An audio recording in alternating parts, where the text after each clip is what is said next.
So many people ask, what do you want to manifest? But that's the wrong question. The real question is, who do you want to manifest as? Because you don't manifest what you want. You always manifest who you are. Hey loves, welcome back to my channel. I am Shom Pal, and today we are going to dive deep into the truth about manifestation. It's not about chasing separate desires, trying to manifest different things. It's about stepping into that identity that already has it all. When you shift into that identity, the lifestyle, the opportunities, the abundance that belong to that identity, that manifestation will naturally stick. And before we dive in, I created a very in-depth identity shift journal with detailed instructions and prompts to help you embody your next identity and start showing up as the one who already has it right now. You can download it through the link in the description below. And now let's dive into the video. We think that we want to manifest desires, right? If I asked you what are your wishes or what are your desires, you'll make an entire list of a lot of things that you want, and you want to manifest these things. That's not how manifestation works though. I've learned it the hard way. That's how I used to do it. And it would be trial and error. Some desires would land, but not in the way that I expected it to, or not in the nicest way. Or sometimes it wouldn't even manifest, So through trial and error, I have realized that it is not what I desire. It's the identity. It's all about the identity, right? So that's the basics. That's the knowledge that you need to start this video, or your manifestation techniques should all start as this concept about identity. Whatever you have in your life right now is actually suitable to the identity that you are from within. The self-concept you have of yourself from within. Whatever you're attracting right now in life is all getting attracted to the core concept that you have of yourself. Whoever you are being from within, that's what you are attracting all the time. You will always end up manifesting who you really are. So this understanding is very important. Now let's get to chapter number 2, which is having without having. In order to have something, you need to have it without having it. I know it sounds very weird, and it's all about believing and trusting in the unseen. Only because you don't see it doesn't mean that it does not exist. Because you only have a limited human brain, which can only see the 200 meters in front of you. You do not have the 360-degree view and the understanding of this huge universe and the way it operates. It's the law. When you have this understanding of the actual law of how manifestation actually works, it is an exact science. You cannot deny that. And whether you believe it or not, that's how it works. So this is the power that you need to have. In order to have something in your reality, in order to manifest anything, you have to believe that you already have it.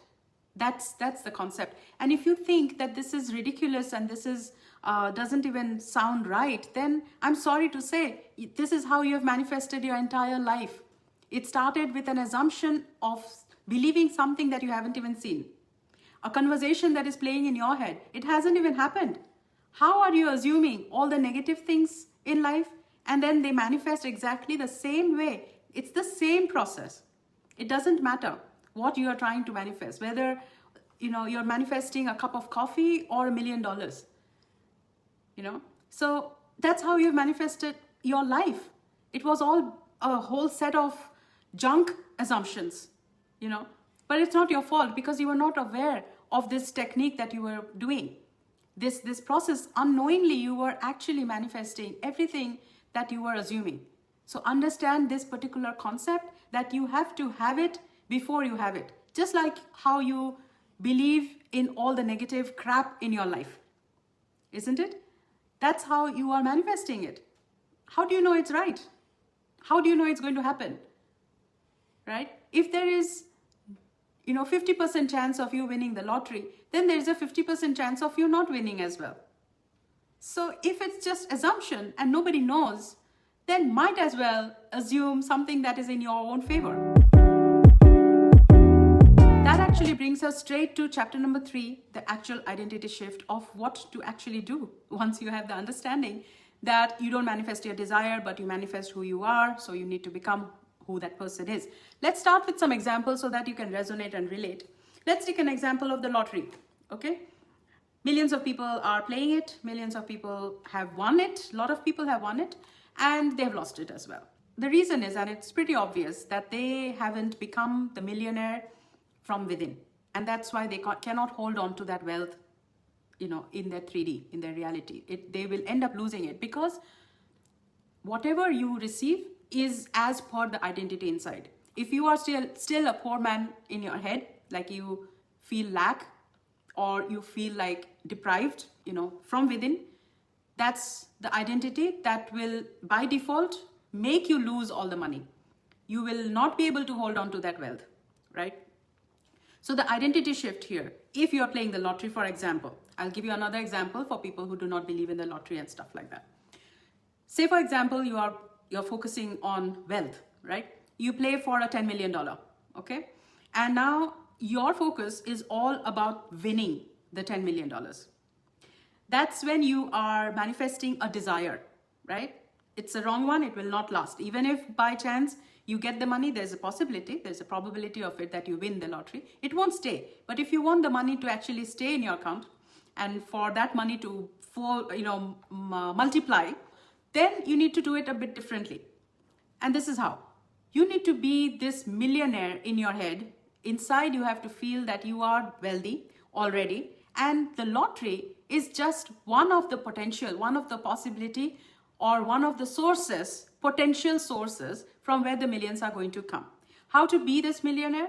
Think about someone who already has the $10 million in their account. How would that person show up in the world? How would that person think? Are they a businessman? Are they an investor? Are they into the real estate business? What are they doing to get this $1 million, like $10 million in their account, right?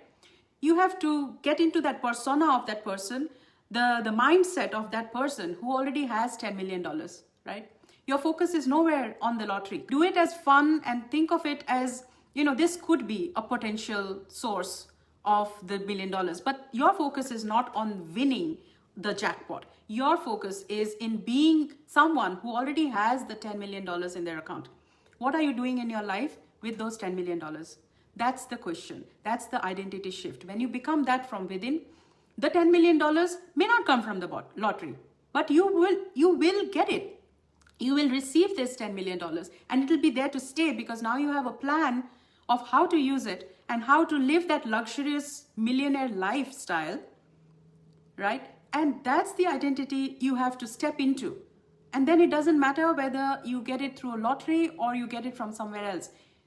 The point is wealth, right? It can come from anywhere. It is your limiting belief that you feel that you're not worthy enough to get $10 million from other business sources, or from your own intelligence, from your own wisdom, from your own knowledge, from your own skills and talents. You have limiting belief if you don't have that.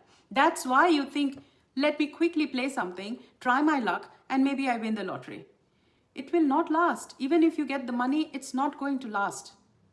Say, for example, now for those people who don't believe in the lottery, this is an example for you. If you are a performing artist, and I'm in Sydney, so I can think about the Opera House and one of the beautiful stages within the Opera House, and you want to perform there. If that is your dream, then if you are constantly thinking about the Opera House and performing there, because you have understood that visualization works and this is how manifestation works, you are constantly focused on that outcome, on that one desire. Now you understand how identity works and how manifestation actually works. You want this to arrive most harmoniously. You want everything to fall in place. You want everything to go smooth, naturally, and in flow, right? In order to do that, you have to be that artist whose lifestyle is performing on these massive platforms, on these massive stages with 10,000 people watching them. That's them. If you are a singer, then imagine that you are already that singer who performs in multiple concerts like that. You are the most sought after singer. People want to book you left, right, and center. You are that singer. What does your lifestyle look like? How much do you practice as that singer? You know, what does your network look like? Who do you hang out with? Do you have a team, a manager? You may not have all of that right now, but in your head you can. That's the beauty of this imagination power, that in your head you can build your entire empire. Going back to that basics of manifestation is to have it before you have it. And that's how you will have it in reality, in the physical sense, in the tangible sense. It will actually manifest in existence. But you're calling all of this into existence using this power of the unseen. When you trust the unseen, right? Obviously, there are so many other factors which I talk about in different topics, in different videos of on this channel. But today was a random thought, and I wanted to share this with you. It's so important to be the person who already has it, to be this identity who already has it. And then you don't have to, see, it's also a shortcut, you know. It's also a shortcut. You may think, how is that a shortcut, Shom? You know, just imagine if you just wanted a certain life, like just imagine how long your list of desires is going to be. One wish after another, you know, and it's exhausting. It's so much easier to become that identity who has got all of this, right? So a singer or an artist who has got all of this, you know, performing artist, everything that comes with it, your contacts, your talent itself, your financial stability, your network, your reputation, and people seeking you out, your fame, everything is as per this identity. You don't have to manifest them separately. Okay, now this month I'm going to focus on fame, and next month I'm going to focus on building a team. You know what I mean? It's so much lengthier, that process. Just be the identity who has all of this. It is so much easier to step into that. And that's why I encourage you to use the guided journal. I've left the link in my description. I use it all the time.